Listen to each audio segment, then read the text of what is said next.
Wow భలేగా చేసావే, చాలా బాగుంది సుందరం. నువ్వు నాకు విషయం చెప్తానన్నావు, అది డెఫినెట్ గా నాకు నచ్చేది అయి ఉంటుంది, అందుకే ఇలా చేశాను. నువ్వు కూడా నాతో ఏదో చెప్పాలన్నావుగా, ముందు నువ్వే చెప్పు. నో నో, లేడీస్ ఫస్ట్, ముందు నువ్వే చెప్పు. ఎవరి ముందు చెప్తే ఏంటి? సరే నేనే చెప్తాను. నేను నచ్చానని, నన్ను ప్రేమిస్తున్నానని, పెళ్లి చేసుకుంటానని చెప్తుంది.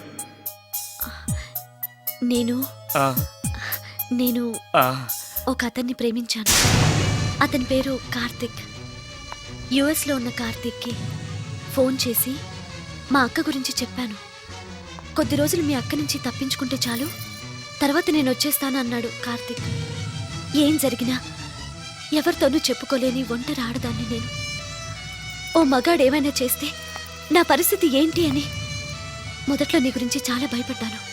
కానీ వయసులో ఉన్న అమ్మాయి నగ్నంగా నీ కళ్ళెదుటే కనిపించినా ఆమె క్షేమం గురించే తప్ప ఆమె శరీరం గురించి ఆలోచించని గొప్ప మనిషివని తెలుసుకున్నాను.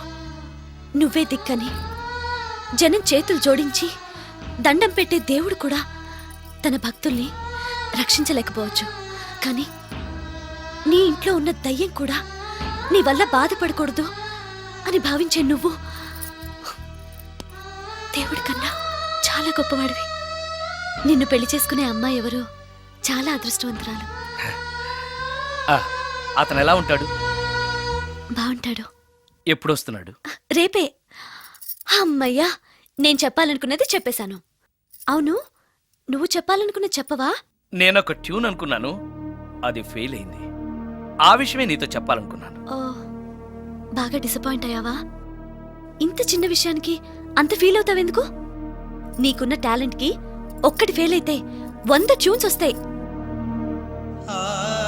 ట్యూన్స్ కావాలంటే 100 వస్తాయి, కానీ